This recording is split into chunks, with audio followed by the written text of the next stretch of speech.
మొదలెడదామా?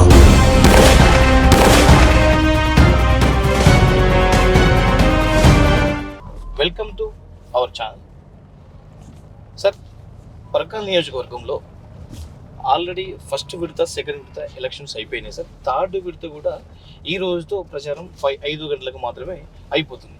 Sir, first విడతలో second విడతలో ఎన్ని సర్పంచ్ సీట్లు గెలిచారు? మూడో విడతలో ఎన్ని సర్పంచ్ సీట్లు గెలవబోతున్నారు? ఫస్ట్ విడతలో ఒకటే అయింది, వెంకటేశ్వర్లపల్లె. ఒకటి మంచి మెజార్టీ, బంపర్ మెజార్టీ ఫస్ట్ విడతలో ఒకటి గెలిచినాం. రెండో విడతలో 60 గ్రామాలకు అయినాయి, 22 గెలిచినాం. మంచి మెజార్టీతో గెలిచిన దగ్గర అన్నీ కూడా మంచి మెజార్టీతో గెలిచినాం. ఆ ఉత్సాహం ఉద్రేకం చూస్తే నిజంగా ఒక ప్రతిపక్ష పార్టీలో ఉండి కూడా అన్ని గెలవడం అనేది గొప్ప విషయం.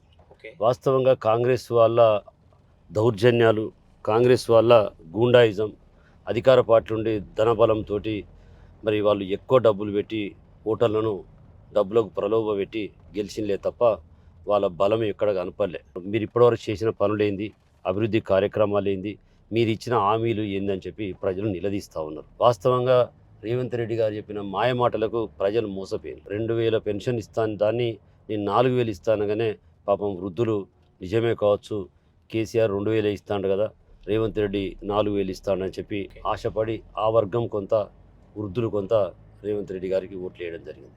అదేవిధంగా రైతులు కూడా రైతు బంధు మరి రెగ్యులర్గా వర్షాకాలం 5000, యాసంగికి 5000, 10,000 రూపాయలు ఎకరానికి వేసేదాన్ని రేవంత్ రెడ్డి గారు నేను 15,000 ఇస్తానగానే రైతులు కూడా కొంత ఆశపడ్డారు. వాస్తవంగా ఇంకో 5,000 ఇస్తే మంచిదే కదా, రేవంత్ రెడ్డి ఇస్తాడో ఏమని ఆశపడి రైతులు కొంతమంది ఈ కేసీఆర్ గారు ఇచ్చే 10,000కు కూడా మరి ఎక్కువ ఇస్తాడు కదా అని ఆశపడి వాళ్ళు కొంతమంది వేశారు. అలా ఆ వర్గం కూడా, రైతు వర్గము ఇటు వృద్ధులు కావచ్చు, వేసిన దానికి కొన్ని ఓట్లు డైవర్ట్ అయినాయి. అంటే అట్లాగే మరి నేను అడుగుతా ఉన్నా, 2,000 పెంచి 4,000 ఇచ్చే రేవంత్ రెడ్డి గారిని కనీసం నువ్వు 4,000 పెంచేదాన్ని మేము అడగట్లేదు. ఇలా వృద్ధులు కూడా 2 మాట్లాడితే మాయమాటలకు నమ్మినాం. ఆ 4,000 ఇవ్వకుంటామే కానీ మాయే 2 నెలలు ఎగ్గొట్టింది అంటారు వాళ్ళు. 2,000 రూపాయలు కేసీఆర్ ఇచ్చిన రెగ్యులర్గా ఇచ్చేదాన్ని 2,000 నెల, 2,000 నెల ఇప్పటికే 2 నెలలు ఎగ్గొట్టి. టీఆర్ఎస్ అవినీతి పాలనే కారణమని సీఎం గారు అంటున్నారు. దానికి మీరేమంటారు? వాటి గురించి పక్క పెట్టండి. ఆయన నోటితోటి హామీలు ఇచ్చిండా లేదా? టీఆర్ఎస్ వాళ్ళు అవినీతి ఎక్కడ? ఒక వృద్ధులకు ఇచ్చే పైసలను వాళ్ళ అవినీతి ఎక్కడ కనపడ్డది? కాంట్రాక్టర్లకు విచ్చలవిడిగా డబ్బులు దండుకున్నారు కాబట్టి కాంగ్రెస్ ప్రభుత్వంలో ఇప్పుడు డబ్బులు ఇవ్వడానికి కూడా, పెన్షన్లు పెంచడానికి కూడా అవకాశం లేకుండా ఉంది రేవంత్ రెడ్డి గారు అంటున్నారు. చూడండి, ఇప్పుడు ఆయన అప్పుల పాలన చేసిండు అంటాడు. కేసీఆర్ గారు అప్పులు చేసిండు, డబ్బులు ఖర్చు పెట్టిండు అని అంటున్నాడు. ఒక తండ్రికి ఒక 5 ఎకరాలు ఉందనుకుంటాను. ఆ భూమి రేట్లను కేసీఆర్ గారు ప్రభుత్వం ఉన్నప్పుడు 4 లక్షల నది అలా 4 కోట్ల దాకా పోయింది, 40 లక్షలు అయింది. అంటే కేసీఆర్ గారి ప్రభుత్వంలో ఒక రైతు కావచ్చు, ఒక ఎవరైనా కావచ్చు, విలువలు పెంచిండు, ఆస్తుల విలువలు పెంచిండు, అన్నీ పెంచిండు. మరి ఒక 5 ఎకరాల ఆస్తి రైతు సడన్గా చనిపోయిండు అనుకోండి, ఆ ఆస్తి కొడుకుకు చెందుతుంది కదా, ఆటోమేటిక్గా కొడుకు వస్తుంది. మరి ఆ తండ్రి 20 లక్షలు 30 లక్షలు అప్పు చేస్తాడు. ఈ కొడుకు అప్పు చేసిండు, మా నాయన అప్పు చేసిండు ఆయన అనాలా, లేకపోతే తండ్రి ఇచ్చిన ఆస్తిని అమ్ముకోనా, లేకపోతే తెలివితోటి సంపాదించుకోనైనా అప్పులు కట్టాలన్నా వద్దా? కట్టవలసిందే. నీకు ఇవాళ హైదరాబాద్ సిటీని 1 ఎకరం అమ్మితే 50 కోట్ల నుంచి 130 కోట్లకు దాని విలువ కేసీఆర్ పెంచిండు. ఈయన వచ్చి పెంచింది ఏం లేదు ఇప్పటివరకు. అంటే విలువలను పెంచిన ఆస్తులు ఇలా కేసీఆర్ ఇచ్చిండు. ఎన్నో రకాల పనులు చేసినాం మేము. హైదరాబాదు బ్రాండ్ ఇమేజ్ని ప్రపంచ దేశ పటంలో పెట్టిండు వాళ్ళు. ఇవాళ అక్కడ రోడ్లు కావచ్చు, అక్కడ డెవలప్మెంట్ కావచ్చు, అక్కడ అన్ని రకాలు చేసి ఇలా పైన కూర్చొని అప్పులైనది ఆస్తులు పెంచినాం ఇవాళ. సార్, కాంగ్రెస్ పార్టీ ఏమంటుందంటే మేము 6 గ్యారెంటీలు అమలు చేస్తున్నాం కాబట్టి పూర్తి స్థాయిలో ఫస్ట్ విడత కావచ్చు, సెకండ్ విడత కావచ్చు, మాకు సర్పంచ్ అభ్యర్థులు గణనీయంగా గెలుస్తున్నాం కాబట్టి బీఆర్ఎస్ పార్టీ అవినీతి చేసింది కాబట్టి వాళ్ళకి ఏం చెప్పుకోను, ప్రచారంలో కూడా తెలియని పరిస్థితిలో బీఆర్ఎస్ పార్టీ ఉందని చెప్పి ఇక్కడ సర్పంచ్ అభ్యర్థులు కానివ్వండి, స్థానిక ఎమ్మెల్యే కానీ అంటున్నారు. 6 పథకాలలో ఒక్కటి అన్నా చెప్పమనండి అమలు పరిచింది. 2 సంవత్సరాలు అయిపోయింది. 2 సంవత్సరాలలో ఒక్క పథకం కూడా చేయలే. ఇంకా నీకున్న సంవత్సరంన్నరే, నాకు తెలిసి 3 సంవత్సరాలు కాదు, సంవత్సరంన్నరే జమిలీ ఎలక్షన్స్ వస్తాయి, ఎంపీ ఎమ్మెల్యే ఎలక్షన్స్ వస్తాయి. నాకు తెలిసి మే 2027లో వస్తాయి. నువ్వు ఇంకా చేసేది ఏముంది ఇక్కడ? చేసేది ఏ విధంగా చేస్తావు? నువ్వు ఒకటి చేసినావు బస్సు ఫ్రీ అన్నావు, ఏం చేసినావు అండి? బస్సు ఫ్రీలో చికెన్ 3 వేసినావు, కొట్టుకోమంటున్నావు. మళ్ళీ బస్సుకు ఆర్టీసీకి నష్టం వచ్చింది, ఏం చేస్తానని చెప్పి సంవత్సరం తర్వాత పురుషులకు టికెట్ పెంచినావు. అంటే భార్యాభర్తలు ప్రయాణం చేస్తే భార్యకు ఫ్రీ, భర్తకు డబుల్ టికెట్ రేటు పెంచింది వాస్తవం కదా ఇది? ఇక నువ్వు ఏం చేసినావు నాకు చెప్పండి. మహిళలకు 2500 ఇచ్చినవా, పిల్లలకు స్కూటీలు ఇచ్చినవా, లేకపోతే నువ్వు బస్సు ఫ్రీ అని ఆటో తమ్ముళ్ళు ఆగమై పరిశానలో ఉంటే వాళ్ళకు నువ్వు ఇస్తానన్న 12,000 ఇచ్చినవా, రైతు బంధు నేను 15,000 ఇస్తాను ఇచ్చినవా, ఇవ్వకపోగా వాళ్ళే 5,000 సారి 5,000 సారి 10,000 కట్ చేసేవి, వాళ్ళే ఎకరానికి 10,000 రూపాయలు నువ్వు కట్ చేసేది వాస్తవం కదా. ఇంకేమి ఇచ్చినట్టు? రైతు రుణమాఫీ చేస్తాను చేసినవా, పూర్తి స్థాయిలో రైతు రుణమాఫీ చేసినవా, చెయ్యలేదు.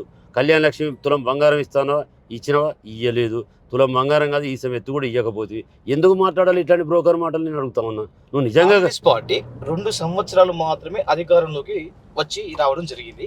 బీఆర్ఎస్ పార్టీ 10 సంవత్సరాలు ఉంది కదా, ఏం చేసిందని కూడా కాంగ్రెస్ పార్టీ వారు ప్రశ్నిస్తున్నారు. ఇప్పుడు మనం పోయే రోడ్డుకు డబుల్ రోడ్ నేనే చెప్తున్నా, okay single road double road చేసినాం. ఓకే ప్రతి గ్రామాన కొన్ని గ్రామాలు అయితే మీటర్ జాగా లేకుండా ఇంటర్నల్ సీసీ రోడ్లు కావచ్చు, డ్రైనేజ్ కావచ్చు, గ్రామంలో ఒక పంచాయతీ భవనం కావచ్చు, ఒక మహిళా భవనం కావచ్చు, ఒక పల్లె దవాఖానలు కావచ్చు, అంగన్వాడీ సెంటర్లు కావచ్చు, గ్రామానికి వచ్చి చూడును. పల్లె ప్రకృతి వనం కట్టినాం, శ్మశాన వాటిక కట్టినాం. ఇప్పుడు నేను ఇందాక ఈ కామారం విలేజ్ దాటంగానే పల్లె ప్రకృతి వనం కావచ్చు, శ్మశాన వాటిక కావచ్చు, మీకు ఇప్పుడు నేను చూపిస్తా. అంటే ఈరోజు ఇట్లా అబద్ధం ఆడి చెప్పుడు తప్ప ఏం చేసిందంటే నువ్వు ఏ ఊరికన్నా పోయి ఇప్పుడు పోయి ఈ డబుల్ రోడ్డు ఎమ్మెల్యే మీ మీద ఏం ఆరోపిస్తున్నారంటే ధర్మారెడ్డి గారు కాంట్రాక్టుల కోసం మాత్రమే రాజకీయాలకు వచ్చారు, కాంట్రాక్ట్ రూపేణ మాత్రమే డబ్బులు సంపాదించారు కాబట్టి అతను ఓడగొట్టారు, నేను నీతి నిజాయితీగా ఉన్నా కాబట్టి మాత్రం నన్ను గెలిపించారని చెప్పి మీ మీద ప్రకాష్ రెడ్డి గారు తీవ్ర ఆరోపణ చేస్తారు. దీనికి మీరేమంటారు? ఆయన కూడా రైల్వే కాంట్రాక్టర్ అని, ఓకే ఆయన కూడా మా నియోజకవర్గంలో గీసుకొండ మండలం సంఘ మండలంలో రైల్వే కాంట్రాక్ట్ చేసింది ఆయనే కదా. ఓకే అంటే కాంట్రాక్ట్ అనేది ఒక వృత్తి. ఓకే వృత్తిలో నువ్వు ధర్మారెడ్డి కొరకు చేసినట్టయితే ఎట్లయితుంది? ఇప్పుడు ఈ రోడ్డు నేను చేసింది కాదు, మరి ఈ శాంక్షన్ ఇచ్చిన ఎవరో కట్టుకున్నారు, ఎవరో కాంట్రాక్ట్ వేసుకున్నారు.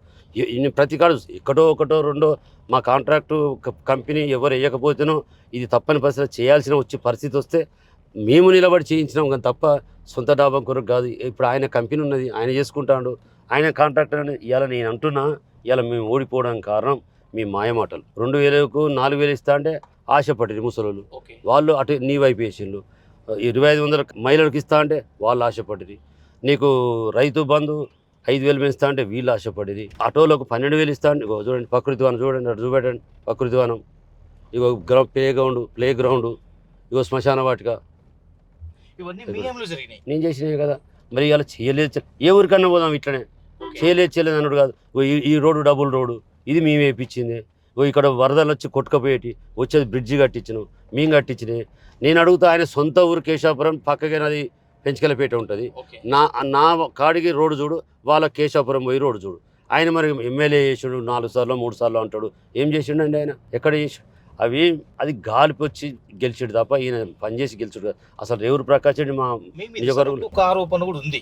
మీరు ఎమ్మెల్యేగా ఉన్నప్పుడు ఇంతకుముందు సార్ ఆత్మకూరులో మేము తిరుగుతున్నాం, సర్వే చేస్తున్నాం. వాళ్ళు అనే విషయం ఏంటంటే ధర్మారెడ్డి గారు బతుకమ్మ కుంటకు వచ్చి బతుకమ్మను ఎక్కించారని కూడా అక్కడ మాజీ సర్పంచ్ ప్రజెంట్ కాంగ్రెస్ అభ్యర్థి రాజు తీవ్రమైన ఆరోపణ చేశారు. అసలు బతుకమ్మను ఎక్కించారు సార్? అసలు ఏం జరిగింది సార్ ఆ రోజు? ఆ ఊళ్ళే మాజీ సర్పంచ్ ఏమన్నాడంటే, బతుకమ్మ ధర్మారెడ్డి కనుక ఎక్కిండని వాడు నిరూపిస్తే నా పిల్లల మీద, నా భార్య మీద ఉట్టేసి తడిబట్టలతోటి పోషమ్మ గుళ్ళ పోతా, శివాలయం గుగుతా, నేను ఎక్కలేదు అని ఎక్కించిండంటే వాడు ఎవడొస్తాడో రమ్మని చెప్పి నా కొరకు వాళ్ళు ప్రమాణాలు చేసేది. అది కాదు, ఊళ్ళో కూడా అంటారు నేను ఎక్కియడం ఏంటండి. అసలు బండి ఆడ పెట్టింది నేను బతుకమ్మ నమస్కారం పెట్టుకుంటూ వస్తే బండి కాడ మరి వాళ్ళు వేసినా ఏం చేసినా మాకు ఒకటే. అసలు అది లేనే లేదు, అక్కడ జరగలేదు, ఏం చేసినో తెలియదు. మరి ఆ మాయ వేసిందని చెప్పి ఆంధ్రజ్యోతి పత్రిక ద్వారా రాయించి ఆగమాగం వీళ్ళు. ఆ దెబ్బ పాపం వాళ్ళకే తగులుతుంది. సార్ ఆల్రెడీ బీఆర్ఎస్ పార్టీ కవితను సస్పెండ్ చేసింది. పార్టీ చేయడం ద్వారా తీవ్రమైన పరిణామాలకు దారితీస్తుందని కూడా బీఆర్ఎస్ నాయకులు సార్. కవిత పార్టీ సస్పెండ్ చేయడం మంచిదంటారా? చూడండి, పార్టీ నాయకుడు ఆయన ఇప్పుడు కాదు అప్పుడు కాదు, రాజకీయ అనుభవం ఆయనకు ఒక 45 సంవత్సరాల నుంచి 50 సంవత్సరాల రాజకీయ అనుభవం ఉన్నది. కూడా ఆయన ఏ విధంగా చేస్తే తెలంగాణ తెచ్చిండో మీ అందరికీ తెలుసు. ఇది వాళ్ళ కుటుంబ సమస్య. కుటుంబంలో ఆ పెద్ద ఆయనే కాదు పొమ్మని సస్పెండ్ చేసిండంటే ఇతరులు మాట్లాడడంలో తప్పేం లేదు. కుటుంబ సభ్యుల మీద కావచ్చు, హరీష్ రావు, కేటీఆర్ మీద అదే ఇప్పుడు వినండి, ప్రతి కుటుంబంలో కూడా ఇట్లాంటి సమస్యలు ఉంటాయి. అన్నదమ్ములు గొడవ పెట్టుకుంటారు, అక్క చెల్లెలు గొడవ పెట్టుకొని ఒకరి మీద ఒకరు ఆరోపణలు చేసుకుంటారు. ఆరోపణలు అనేటివి చెయ్యకూడదు. వాస్తవంగా అంత పెద్ద ఆయనను, ఒక రాష్ట్రాన్ని సాధించిన అతను, పార్టీకి అధినేత, నీకు ఉంటే మీ ఇంట్లో కుటుంబ సమస్యలు ఇంట్లో మాట్లాడుకోవాలి. ప్రతిష్టాత్మకంగా ముఖ్యంగా చెప్పాలంటే తెలంగాణ తెచ్చిన పార్టీని, కళ్ళ తల్లి లాంటి పార్టీని, కన్న తండ్రి లాంటి మరి కేసీఆర్ను అంటుందంటే మనం ఆరోపణలు చేయకూడదు. అది కుటుంబ సమస్య అనుకోవాలి. అది తప్పు, మేము మాట్లాడడమే తప్పు. పర్కాల్ నియోజకవర్గంలో మీరు ఏమేమి డెవలప్మెంట్ చేసినంటే ఏం చెప్తారు? ఇక నీకు చెప్పాలంటే ఇదే టీవీ పట్టుకొని ఒక రోజు మొత్తం నేనే కారు పెడతా, తిరిగి రండి ఊరూరు పోయి ఏం డెవలప్ చేసినాం, మీ కారు ఎక్కడి నుంచి పోతుంది, ఆ ఊళ్ళో డెవలప్మెంట్ అంతా లిస్ట్ అవుట్ చేసి మాట్లాడండి. మేము అబద్ధం అనేది 10 సార్లు అబద్ధం ఆడి ఆడి ఆడి ఇది అబద్ధం అని నిరూపిస్తాను. వాళ్ళు కాదు, ధర్మారెడ్డి చేయలేదు అని కనుక ఊళ్ళలో చెప్తే సరే, ఒకరిద్దరు కాంగ్రెస్ పార్టీలు ఉంటే అనొచ్చు. ఇక్కడ చూడండి, ఇది పెంచుకలపేట విలేజ్, ఇగో ఇదే బౌండరీ నాది, ఇగో ఈ మోరి వరకే నాది, ఆ ఇల్లు కేశాపురం ఆయన మాది. ఇప్పుడు అటు చూడండి, అటు రోడ్ చూడు, ఇది రోడ్ చూడు. ఇక్కడ ఇప్పుడు ఆయన కేశాపురం రేవూరు ప్రకాష్ రెడ్డి ఊరు, అది పక్కది అంతే. కానీ టక్కున పడతాడు కారు బాగా టక్కున పడుతుంది. అంటే దాని డెవలప్మెంట్ చూడు, ఇది పెంచుకలపేట. బస్సు వస్తే దీనికి ఎదురుగా పోవడానికి ఏదైనా కారు వస్తే ఒకరికోటి రివర్స్ తీసుకొని పోయే అంత సందు ఉండే. ఈ ఇండ్లను వెడల్ప్ చేసిన, ఇండ్లు పోయినానికి ఇల్లు ఇచ్చిన. వాస్తవంగా ఇవో డబుల్ బెడ్రూమ్ ఇచ్చిన. నేను ఇక్కడ ఇల్లు కొడితే ఇచ్చిన డబుల్ బెడ్రూమ్లు ఇచ్చినాం. ఇక కూల కొడితే ఇల్లు ఇచ్చిన, రోడ్డు వెడల్పు చేసినాం. ఇవాళ ఎంత అందం వచ్చిందండి దీనికి. ఇక్కడ ఇది ఒక్కటే కాదు, మేము చెప్పాలంటే చాలా పనులు ఉన్నాయి, చాలా అది ఉన్నాయి. సరే, ప్రకాష్ రెడ్డి ఏమంటున్నాడంటే మేము తప్పకుండా డెవలప్మెంట్ చేస్తాము, ధర్మారెడ్డి గారే అడ్డుపడుతున్నాడు కాబట్టి మేము డెవలప్మెంట్ చేయలేకపోతున్నాం, కాబట్టి తప్పకుండా ఇంకా వచ్చే 2-3 సంవత్సరాలు మాదే ఉంది కాబట్టి ఈ సర్పంచుల అభ్యర్థులు కావచ్చు, స్థానిక ఎలక్షన్ ఏ ఎలక్షన్ వచ్చినా మమ్మల్ని గెలిపేయాలని ప్రకాష్ రెడ్డి గారు అంటున్నారు. మీరేమంటారు? ఇక్కడ అడ్డుపడ్డామని మేము 2 సంవత్సరాల కానీ ఎక్కడ ఒక మాట కూడా మాట్లాడలేదు. ఇవాళ ఇప్పుడు స్థానిక సంస్థల ఎలక్షన్ కాంచా నోరిప్పినాం. మీరు చేసిన పనులు ఏంది, మీరు చేసిన అబద్ధాలు ఏంది, మీరు చేసిన కథ ఏందని చెప్పి ఇప్పుడు మాట్లాడుతున్నాం తప్ప ఆయన ఫ్రీ హ్యాండ్ ఇచ్చినాం. ఏం చేస్తారో చేయని మనం చూడాలి కదా. 6 నెలలు ఇచ్చాం, సంవత్సరం చూసినాం, 2 సంవత్సరాల తర్వాత మాత్రమే మాట్లాడుతున్నాం. ఎలా చెప్పుకోవడానికి కాదు, ఆయన అడ్డుపడడానికి. నేనెవరిని అడ్డుపడడానికి? నువ్వు చేస్తా అంటే నేను అడ్డు ఎట్లా పడతాం, ఎందుకు పడతాం? అంటే కావాలనే ధర్మారెడ్డి గారు విలేజ్లలో కార్యకర్తలు రెచ్చగొడుతున్నారు. ఆ రెచ్చగొట్టే క్రమంలో విలేజ్లో డెవలప్మెంట్ చేస్తుంటే మా కార్యకర్తలు వాళ్ళకైతే గొడవలు పెట్టిస్తున్నారు అని చెప్పి వాళ్ళు తీవ్రమైన ఆరోపణలు చేస్తున్నారు. శాతగానోడు 100 మాట్లాడతాడు, చేసి చూపించంగా ఎవడడ్డం అంటాడండి. శాతగాని మాటలు మాట్లాడుతున్నాడు ఆయన తప్ప ఏమాట. ఆయన వచ్చిన ఏందో డెవలప్మెంట్ చూపెట్టాను 2 సంవత్సరాల్లో. సార్, మీరు ప్రచారంలో భాగంగా టీఆర్ఎస్ పార్టీలో రెబల్స్ ఉన్నారని మీరు అంటున్నారు. అసలు బీఆర్ఎస్ పార్టీలో రెబల్స్గా పోటీ చేస్తున్నారా? ఇక్కడ పోటీలో మీరు చూసిన కళ్ళతోటి.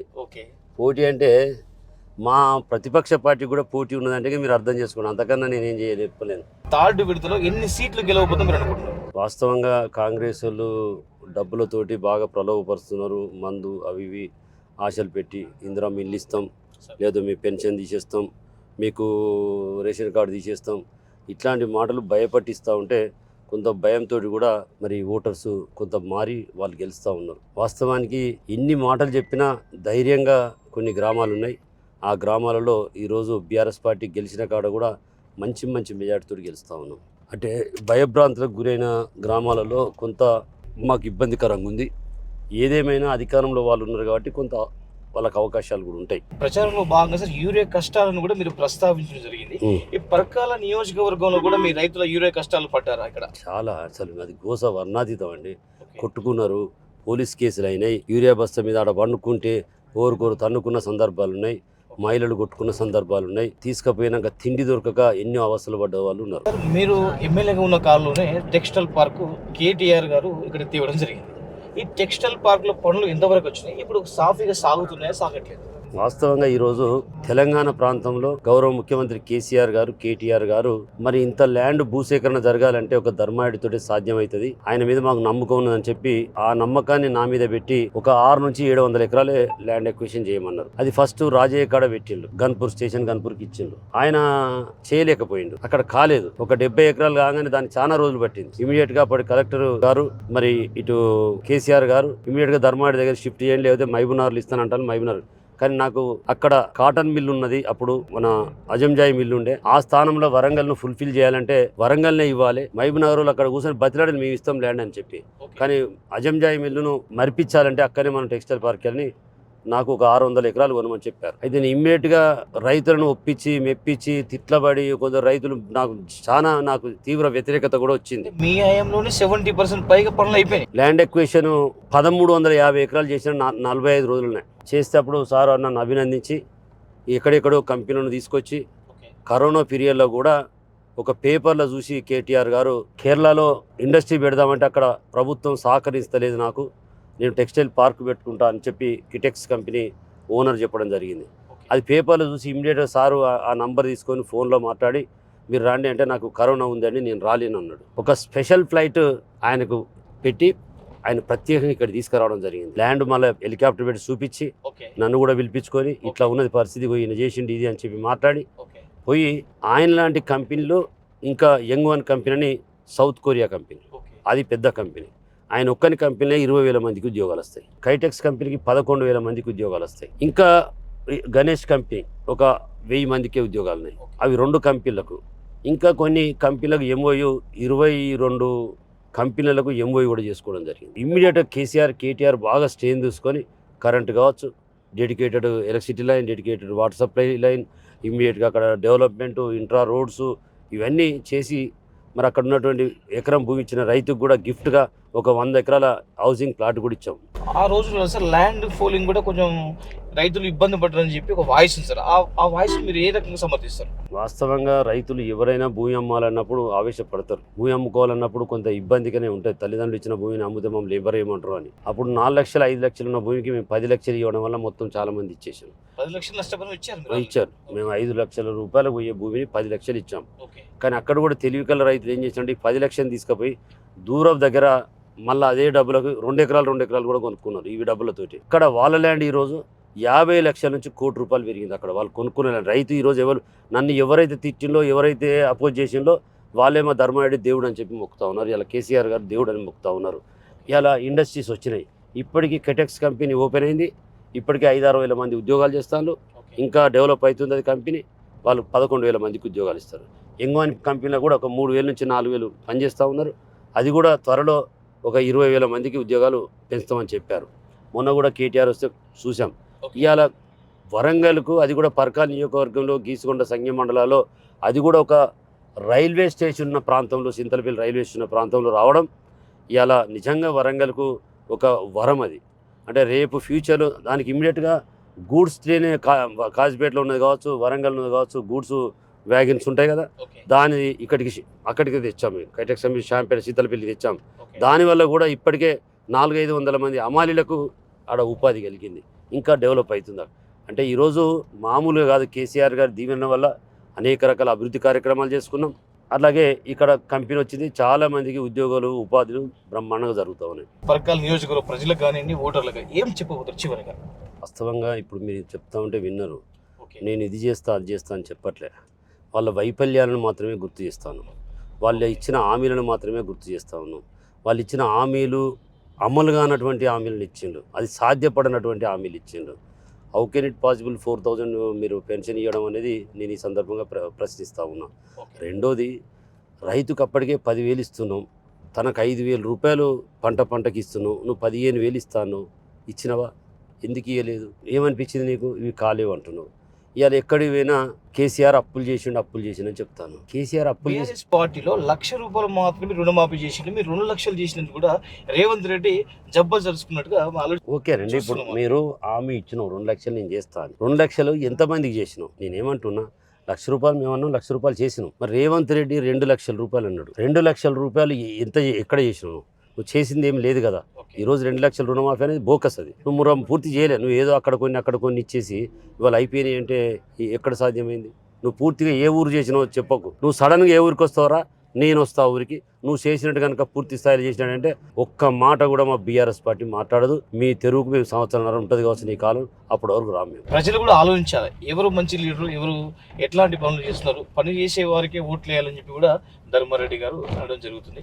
తప్పకుండా ప్రజలు మంచి నిర్ణయం తీసుకుంటారని ఆశిస్తున్నారు.